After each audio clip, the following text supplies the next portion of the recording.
15 December 1944, Ardennes. The cold did not feel like weather anymore. It felt like a pressure applied to everything that moved, metal, skin, breath, until the world creaked with it. A Sherman tank sat half-hidden in an apple orchard outside a nameless Belgian hamlet that would not appear on most maps. Frost coated the branches like ash. The engine idled low, a muffled throb under the armor that made the thin ice and puddles tremble. The exhaust drifted sideways, pinned to the ground by the heavy air. Inside the tank, 4 men listened to that engine as if it were a 5th crewman, the only one speaking clearly. Staff Sergeant Daniel Mercer, the tank commander, had his head angled toward the radio box. He did not touch it. He had already touched it too much. The set was dead. Not silent, dead. A faint smell of hot dust lingered around it, like something burned long ago and never finished burning. Mercer looked through his periscope slit and saw the road junction below the orchard, a narrow black ribbon between banks of snow. A Belgian stone wall ran along one side, then broke at a gate where tracks and boots had mashed the snow into gray slush. Beyond it, the road disappeared into pine forest. Nothing moved out there. That was the problem. In the Ardennes, silence was never neutral. Down in the driver's seat, Corporal Red Mallory kept both gloved hands on the steering levers, as if movement might be required without warning.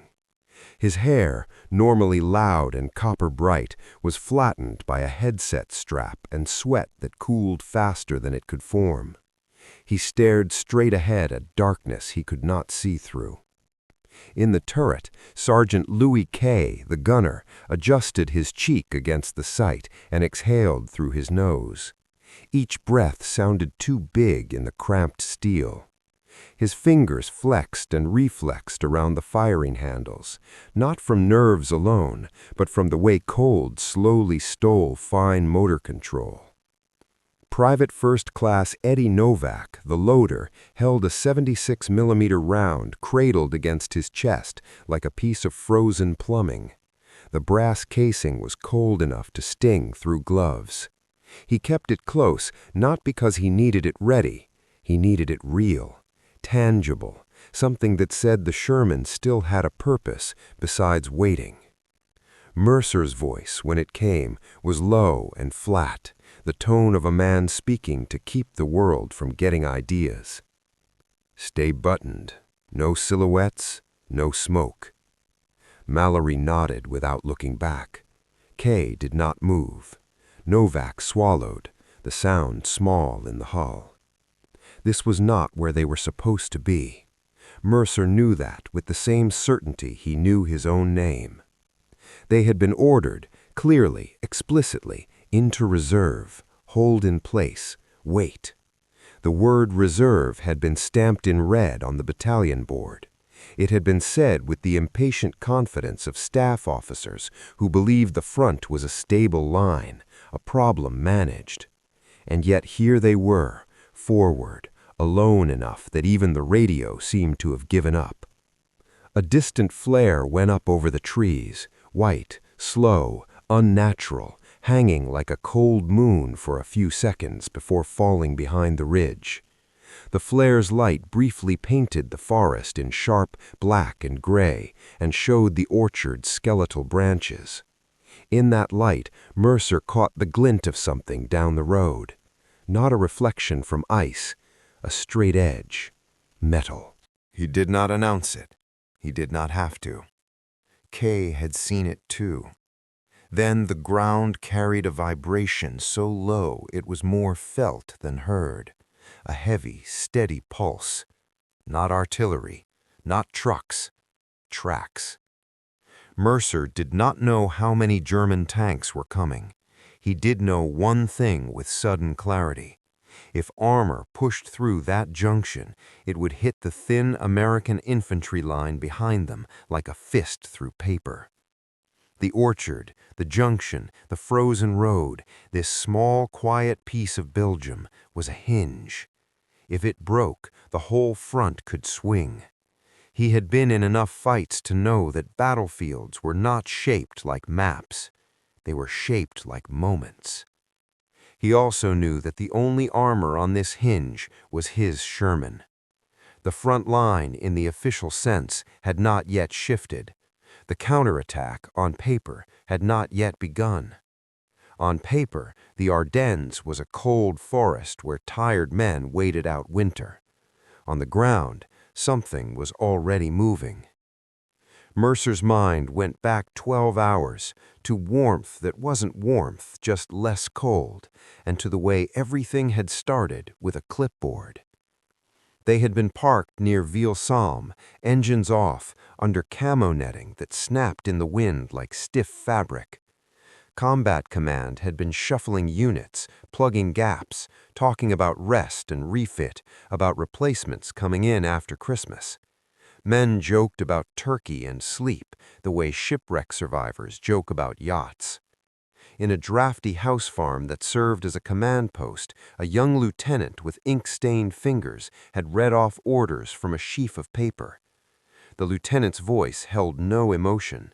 It was a delivery, not a decision.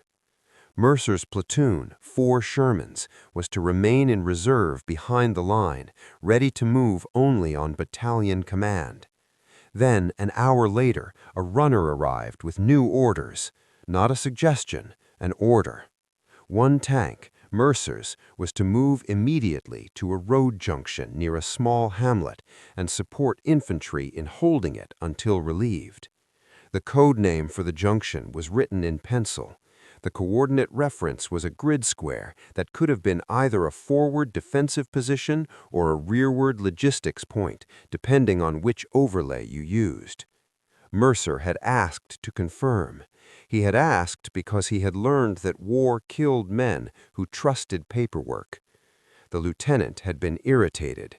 The runner had insisted. The battalion radio net had been busy and garbled. Somewhere, a clerk had rewritten something on the board. Somewhere, a map overlay had been shifted. Somewhere, reserve and forward had been separated by one careless movement of a hand. Mercer had obeyed. Not because obedience was his religion, but because in an army you could not argue with fog. You could only move through it. They rolled out late afternoon, tracks crunching frozen ruts, the Sherman's engines coughing in the cold. The sky was low and flat, and the snow had that hard, granular texture that meant it would not melt on anything. The countryside smelled faintly of wood smoke and manure, civilian life pressed thin by military weight. The roads were narrow. Belgian roads were never made for tanks. The Sherman's width ate the lanes and left little room for anything else. Twice they had to stop for convoys, trucks stacked with fuel drums, ambulances with canvas sides, men riding on fenders because there was no space inside. The men in the trucks looked at the tank with tired eyes that held no curiosity, only the brief flicker of hope that armor sometimes gave infantry. Mercer's crew had stayed mostly silent. Silence conserved heat. It also conserved confidence. By the time the light died, the radio began to fail. At first it was intermittent, static, then a voice, then static again. Kay had tapped the casing. Novak had checked the power leads. Mallory had jostled the battery switch with a gloved thumb. Mercer had tried to raise platoon net and got nothing but hiss. The antenna was intact. The wire inside was not. Somewhere along the route, vibration and cold had done their work. Mercer had filed the problem away with all the other problems that men in tanks learned to carry. Frozen optics, stiff traversing gears, clogged fuel lines, engines that ran too rich in winter and too lean under stress. Mechanical reality did not care about mission urgency. They reached the junction near midnight. It was not dramatic. It never is at first. A Belgian farm stood nearby, its windows blacked out. A small chapel sat crooked under snow. The road forked like a question, left toward a ridge that climbed into forest, right toward a village where faint lights flickered behind shutters. A handful of American infantry occupied shallow positions along the roadside, foxholes with frozen edges, a machine gun tucked behind a collapsed cart, a couple of bazooka men hunched under ponchos. Their lieutenant looked older than his years. He wore a scarf around his mouth, and his eyes had the raw look of a man who had been awake too long.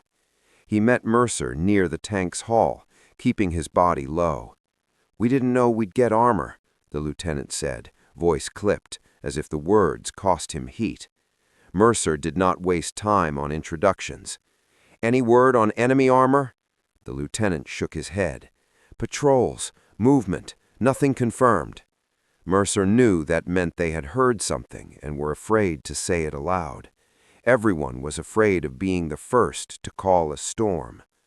Mercer's crew set the Sherman hull down behind the stone wall, angled so the gun could cover the fork.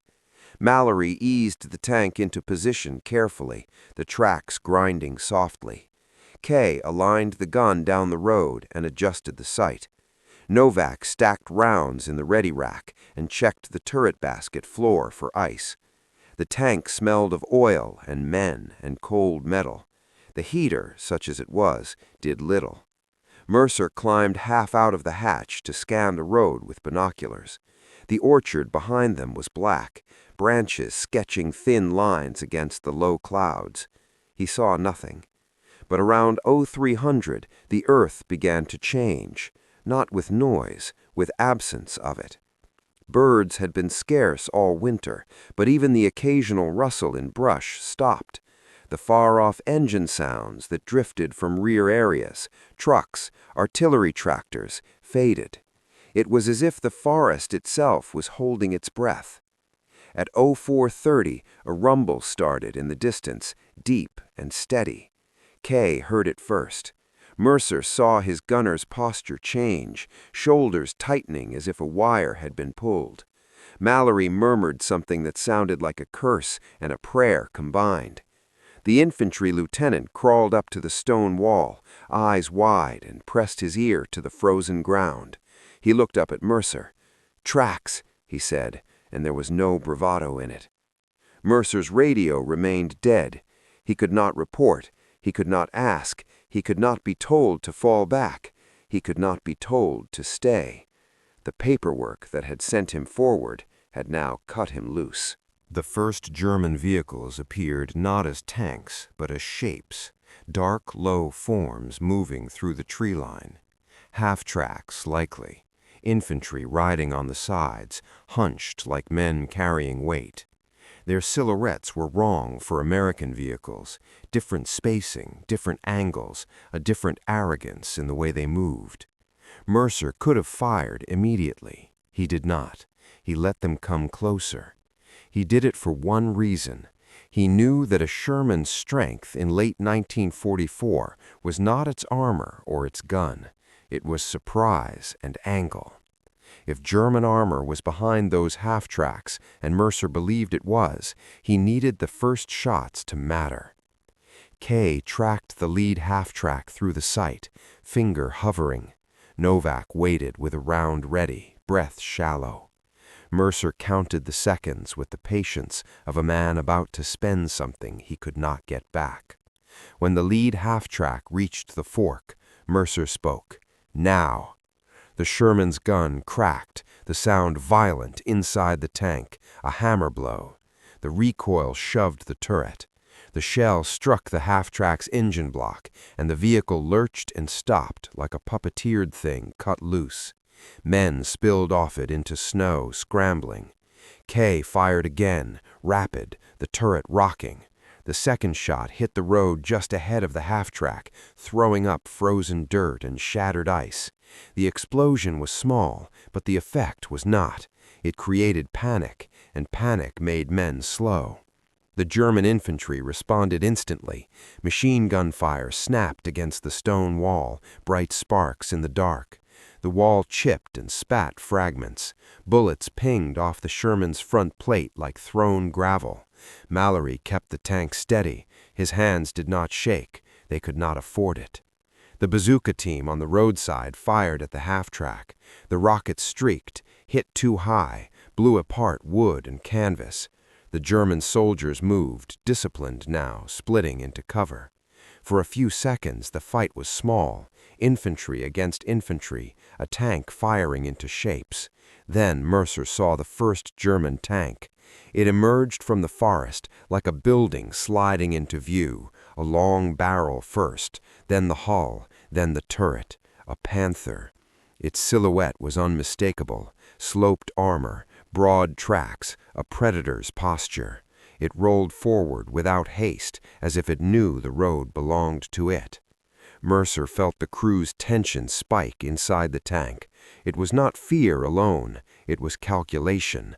A Sherman could kill a Panther, it could, but the conditions mattered, range mattered, angle mattered. The Panther's gun could kill them from farther away than they could return the favor, especially from the front. Kay's voice was tight. Panther, 3 o'clock. Mercer's mind worked fast, cold. The stone wall gave them cover low, but the Panther's gun could punch through that wall and the Sherman behind it if it got a clean shot. He needed movement, not stubbornness. He needed to change the geometry. "Smoke! Left!" Mercer ordered. Novak slammed a smoke round into the breach, hands moving by habit. Kay fired. The smoke shell burst near the fork, a gray bloom that spread low. It did not hide everything, but it cut lines of sight. Mallory eased the tank back a few feet, the tracks grinding, engine straining. The Sherman's transmission whined in protest, cold, thickening fluid, metal shrinking in itself. "Easy," Mercer said, not to Mallory, but to the machine. The Panther paused, its turret turned slightly, searching. A second German tank shape moved behind it, then another, harder to see through smoke, but the outlines were there. Mercer felt a pressure in his chest that had nothing to do with air. It was the weight of being first contact, of being the one thin line between something and everything behind him. He thought of the staff map back at battalion, the neat lines, the phase boundaries. He thought of the word reserve stamped in red. None of it mattered now. The Panther fired. The shot sounded like a giant tearing cloth. The shell hit the stone wall and exploded it outward. Chunks of rock hammered the Sherman's hull. Dust and smoke filled the air. Inside the tank, the impact rang through metal like a bell struck with a sledgehammer. Mallory flinched despite himself. Novak swore.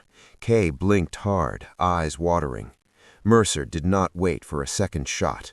"Move! Back and right! Use the orchard! Get off the wall!" Mallory pulled the levers. The Sherman lurched, and for a terrifying second the engine sputtered. A cough, a hesitation, the kind that got men killed. Then it caught, and the tank backed into the orchard, crushing frozen branches under its tracks, leaving a raw path through snow. The Sherman's turret swung as Kay tried to keep the Panther in sight. The traverse was sluggish, hydraulic fluid thick as syrup. Kay grunted, muscle added to machinery. Mercer opened his hatch slightly and looked out into the orchard. He could see the fork, now shrouded by smoke and dust. He could see shadows moving in the road. He could hear German voices, harsh and quick, and the sharp clatter of their machine guns. He could also see the infantry lieutenant crawling toward the orchard, waving. Mercer climbed down from the hatch and met him behind the tank's hull, using it as cover. "We can't hold that fork," the lieutenant said, breath steaming. "They've got armor." Mercer's answer was not heroic, it was practical. "If they take that fork, they're on your rear road. They'll roll through your company and hit the next one before anyone knows." The lieutenant stared at him, eyes darting. "We can't stop Panthers with rifles." Mercer looked back at his tank. It was one Sherman. It was not a miracle, but it was something. His radio was dead. The infantry's field phone line was likely cut or about to be. There was no artillery net in his headset, no friendly armor visible, no air support in winter darkness. He could retreat. He could pull back into the next village, find the battalion, explain confusion, save his crew. It would be reasonable. It would be correct by doctrine. It might even be correct by human logic. But the German tanks were not advancing by doctrine. They were advancing by momentum. Mercer spoke like he was reading a fact off a clipboard. How long to fall back and set another line? The lieutenant swallowed. An hour, maybe more. Men are scattered. Mercer nodded once. An hour was not much. In a breakthrough, an hour was everything. He climbed back into the Sherman. Inside, the air was hot from firing and stale from men breathing panic and effort. Kay's face was streaked with grime. Novak's eyes were wide but focused. Mallory watched Mercer like a man waiting for a verdict. Mercer's voice stayed level. We're buying them time. No speech, no promise, just a decision. He leaned over the map board, the paper soft from moisture, edges curled. The junction was marked with a pencil cross. Mercer traced the roads with a gloved finger.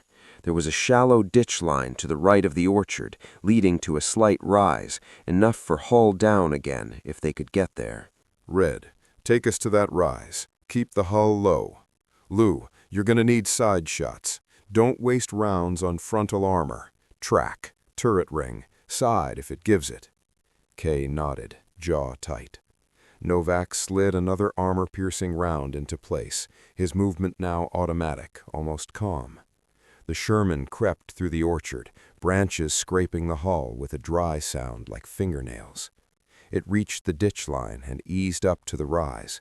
The tank's nose lifted slightly. Mallory stopped.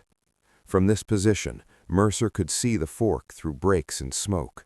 German infantry were fanning out along the road, using the ditch for cover. The Panther was moving forward again, slow but deliberate, its turret scanning. Mercer's breathing slowed. There was a strange clarity that came in moments like this. Fear narrowed into a tool. Kay whispered without looking away. Range. Mercer checked the distance by instinct. 200 yards, maybe less. Kay's knuckles whitened on the handles. At that range, a 76mm Sherman could penetrate a Panther's side, if it could see it. From the front, the Panther's glacis was a hard promise of death. The Panther angled slightly, turning to align with the fork. That tiny movement exposed a fraction of its side armor. Mercer did not hesitate. Fire! Kay squeezed. The gun barked. The shell struck the Panther's side, and for a heartbeat, Mercer thought they had done nothing. Then the Panther's engine deck belched smoke. The tank jerked, stopped, and its turret froze in place as if the giant had been suddenly paralyzed. It was not destroyed, maybe not, but it was immobilized, and immobilized armor in a narrow road was a traffic jam of steel. German infantry around it scattered, shouting. Another German tank behind it slowed, blocked. Mercer felt something like relief, but it was brief. A second Panther's gun flashed from farther back. The shell slammed into the Sherman's front plate with a crack that felt like the end of a sentence. The impact shoved the tank backward an inch. Inside, metal screamed. The lights flickered. Novak cried out as a piece of spall, tiny metal shards, cut across his sleeve and lodged in his arm. Mallory grunted, pain in his voice, but his hands did not leave the levers. The Sherman was alive, but now it was marked. Mercer's ears rang. He tasted copper. Kay's voice was strained. We can't take many of those. Mercer knew. He also knew they didn't need to take many. They needed to take time. He ordered a displacement, short, sharp, move a few yards, change angle, fire again. The Sherman became a stalking thing, not powerful, but unpredictable. They fired at the immobilized Panther again, trying to finish it. A round struck near the turret ring. The Panther's turret moved a fraction, then stopped. Smoke thickened. German infantry now focused on the Sherman's position, pouring small arms and machine gun fire into the orchard edge, snapping branches, sending splinters across the periscope slots. A rifle grenade burst nearby, showering dirt and ice. Mercer heard a new sound, high, whining. Not a shell, not an engine, a track. Mallory's voice rose, urgent. "Track slipping, left side." Mercer felt the tank's slight wobble as Mallory tried to correct. Cold and stress were loosening pins, working against metal. If the Sherman threw a track here, it would become a bunker, a coffin. "Can you keep it moving?" Mercer asked. Mallory's answer was honest. "For a bit." Mercer did not ask how long a bit was. He didn't want the number. He looked through the periscope again. German armor was still held up by the immobilized Panther, but the second Panther was now angling to the right, trying to get a line of fire past the wreck. Mercer understood what the German commander was doing. It was the same logic Mercer had used. Get an angle. End it. Mercer's radio remained dead. The battalion, somewhere behind them, might still think this was a quiet sector, or it might already be drowning in other calls for help. The Ardennes line was not a wall, it was a patchwork quilt, and the Germans were pushing needles through it. Mercer leaned down toward Novak, who was holding his injured arm tight with his other hand. Blood darkened the cloth, almost black in the dim light. "How bad?" Novak shook his head, teeth clenched. "I can load." Mercer nodded. He did not waste comfort. Comfort did not move tanks. He popped the hatch and signaled to the infantry lieutenant, who was crouched behind the ditch line with his men. Mercer pointed toward the blocked road and then back toward the rear. The lieutenant understood. He yelled to a runner, shoved the man into motion. That runner, one infantryman in a field jacket and helmet, vanished into the dark to find a phone line, an artillery observer, anyone who could bring weight onto this junction. Mercer watched him go and felt a grim respect. Tanks got all the attention, but infantry carried most of the war. Back inside, Mercer gave Kay another target. "Second Panther, watch for the angle. If he shows side, you take it." Kay adjusted. The sight image danced with vibration. The turret traverse lagged, then caught. The second Panther appeared briefly between trees, its gun searching. Mercer's heart hammered once, then the Panther fired again. The shell hit the rise just ahead of the Sherman, exploding snow and earth. The blast rocked the tank, showering dirt onto the turret roof. The shock wave slapped their ears. Mallory swore. The engine coughed again. Mercer felt the machine falter. He smelled fuel, faint but present. Not a good smell. If the engine died, they would be stuck. He made a choice that was part tactical, part instinct. "Forward," he ordered. "We push closer, make him nervous." It was madness by textbook. It was also sometimes the only way to survive outgunned. Get inside the enemy's comfortable range, make their advantage shrink. Mallory drove the Sherman forward down the rise, tracks grinding, left track slipping more now, but still holding. The Sherman broke from the orchard edge and moved toward the fork like a man stepping into fire to shorten the distance. German infantry scattered, surprised. The Sherman fired canister-like high explosive into the ditch, the blast brutal at close range, sending bodies and gear into snow. The infantry's fire stuttered as men ducked. Mercer did not watch the infantry, he watched the Panthers. The immobilized Panther still blocked the road, smoke rising thick from its rear. The second Panther had moved right, trying to see past it. The Sherman, now closer, made the second Panther's angle difficult. Trees cut lines, ditch banks interfered. The German commander had to adjust. That adjustment, small, necessary, turned the Panther's hull. For a fraction of a second, its side plate faced Mercer's gun. "Now," Mercer said. Kay fired. The 76mm shell punched into the Panther's side, low. The Panther's track snapped, the heavy links flinging outward. The German tank lurched, then sagged, its mobility gone. It did not explode. It did not burst into cinematic flame. It simply became a huge, wounded thing in the road, its gun still dangerous, but its forward movement stopped. 2 Panthers now sat blocked or crippled near the fork. The German advance, at least on this road, had been forced to slow. Mercer felt a fierce satisfaction, but it was immediately chased by dread, because he knew the Germans would not stop. They would bring more tanks, or they would shift to another road, or they would send infantry around to flank. And his Sherman's left track was failing. The engine sputtered. A sharp metallic clank rang through the hall. Mallory's voice cracked. "Track's going." Mercer knew what that meant. If it went now, in the open, within sight of German armor, the Sherman would be a sitting target. He looked at the battlefield through the periscope, the fork choked with smoke and steel, German infantry pinned, American infantry behind ditches trying to hold, and behind all of it, the dark road leading into the rear, thin, vulnerable, full of fuel trucks and medical stations and exhausted men who did not yet know the storm was coming. Mercer understood the strange irony of his position.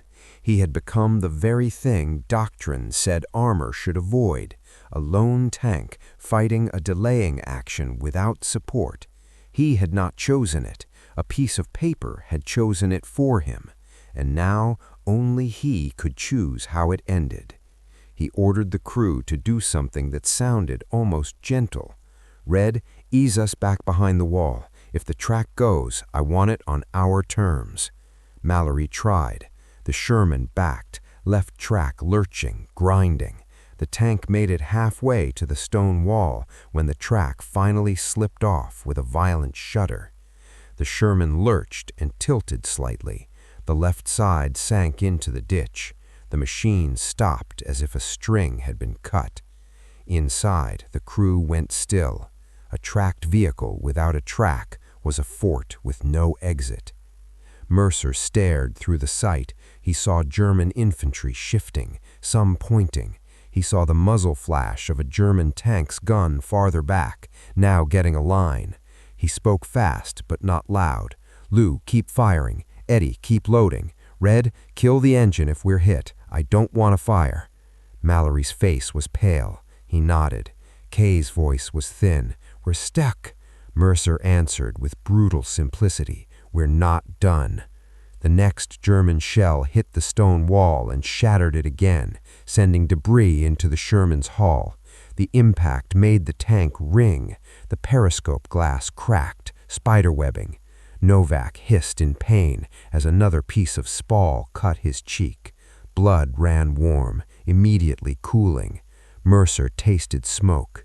Kay fired at German infantry, then at the disabled Panthers, then at movement beyond, anything to keep the enemy cautious. At some point in the chaos, the infantry runner returned, not to Mercer, but to the line behind them. A field phone connection had been found, or a forward observer had managed to raise a battery. The exact method did not matter. What mattered was that minutes later, artillery began to fall. The first shells landed behind the German armor, then closer, then on the road itself, bracketing the junction. The explosions threw up snow and dirt and stone in great black fountains. The shock waves slapped the air like giant hands. German infantry ducked and scattered. The sound of their shouted commands was swallowed by the roar of impacts. Mercer watched through cracked optics and felt a grim relief. Artillery did not win wars alone, but it could break momentum. It could turn a clean push into a cautious crawl. The German armor did what armor did under artillery. It stopped moving and tried to survive. The junction, for the moment, held. Inside the Sherman, the crew kept working even as the world shook. Kay's hands were steady, but his eyes were red and wet from smoke. Novak loaded with one arm half numb. Mallory sat at the controls like a man chained to a chair, waiting for the next blow. Mercer knew they had achieved the only victory that mattered right then: time. But time in war was always purchased with something. The German tanks that were still mobile began to probe for angles away from the shelled road. One of them, another Panther perhaps, found a line through a gap in trees. Mercer saw the barrel first, then the flash. The shell struck the Sherman's turret near the gun mantlet. The impact was not a cinematic explosion. It was a hammering intrusion of force. Inside, everything became noise and light and metal fragments. Kay screamed once, then his voice cut off. His body collapsed forward, headset sliding. Mercer's shoulders slammed into the turret wall. Novak fell hard, the round he held clanging on the floor. Mallory went rigid, eyes wide, but somehow still breathing. Mercer blinked through dust. His ears rang so hard the world sounded distant. Smoke filled the turret. A small flame flickered near a wiring bundle. Mercer forced himself upright. He looked at Kay and knew without checking that the gunner was gone. Not in a sentimental way, in the simple, brutal way men learned to know death. Novak was moving, coughing, face streaked with blood. Mallory's voice was thin. "Fire!" Mercer reached for the extinguisher and smashed it down on the flame, white powder bursting. The flame died, but smoke continued to creep from somewhere deeper. Mercer knew the tank might burn anyway. Fuel lines, hydraulic fluid, hot metal. A tank was a machine full of things that wanted to become fire. He made the only decision left. Bail out. Novak stared at him, shocked, then nodded, climbing toward the hatch with clumsy urgency. Mallory hesitated a second, because drivers always hesitated, because leaving the controls felt like abandoning the only thing they could do. Then he followed. Mercer looked once more through the cracked periscope at the junction. Artillery continued to fall. The German advance was slowed, not stopped, but slowed enough that American infantry could pull back and form a new line, enough that trucks could be rerouted, enough that officers behind the line could understand that this was not a raid or a probe. This was an offensive. Mercer climbed out of the hatch into air so cold it felt like a slap. He hit the snow, rolled, and crawled toward the ditch with Novak and Mallory. Bullets snapped overhead. A German machine gun stitched the orchard edge, spraying bark and ice. Mercer did not look back at his tank until he reached cover. When he did, he saw the Sherman, his Sherman, sitting crooked in the ditch, turret scarred, smoke seeping from seams. It looked like a wounded animal that did not understand why it could not stand. It did not explode. It simply burned slowly, the way real things burned, reluctant, ugly, inevitable. Mercer and the two surviving crewmen stumbled back along the ditch line toward the American positions, guided by shouted directions and hands that grabbed and pulled. The infantry lieutenant met them, eyes wide at the sight of them alive. "Did you—" the lieutenant began. Mercer cut him off with a tired shake of the head. He had no strength for explanation, only for movement. Behind them, the junction was still a chaos of smoke and shells. The German tanks would eventually clear the road. They would eventually push forward, but not fast, not clean, not tonight. American units behind the line would have time to pivot, to reinforce, to lay mines, to block roads, time to realize that the quiet Ardennes sector had just become the center of the war again. Later, days later, when the Battle of the Bulge had a name and a shape, Mercer would learn that his lone Sherman's action had been recorded in fragments, a note in an infantry company log, a mention in an artillery observer's report, delayed enemy armor at junction for approximately 50 minutes, a map with a pencil circle, and then, in the battalion after-action paperwork, a different line. It was written in clean, unemotional language, the language that survived because it did not feel. Tank element advanced beyond designated reserve phase line due to misinterpretation of movement order. Vehicle immobilized and lost, a mistake. Mercer read that line weeks later in a tent lit by a stove that barely warmed the canvas. He stared at it until the words became shapes. He could still smell the Sherman's smoke. He could still hear Kay's last scream, clipped short by steel. The Army did not have a box for what had happened in that orchard. It had boxes for orders obeyed and orders disobeyed, for heroism recommended and heroism denied, for equipment lost and equipment replaced. There was no box for a crew sent forward by accident who chose to stay because the alternative would have been worse. Mercer never argued the report. He did not have the rank to rewrite paper. He did not have the appetite to fight staff battles while the real war still raged. He carried the truth the way soldiers carried most truths, privately, like a bruise under a uniform. In the months that followed, as the front moved east and winter softened into muddy spring, Mercer occasionally caught himself listening for tracks in quiet moments, not because he expected German armor in a Belgian orchard anymore, but because part of him still lived in that minute before the flare went up, before the rumble became real, when a single tank sat forward of where it belonged, and the world asked a question it did not ask politely. He never forgot the shape of that question: retreat and live with what comes next,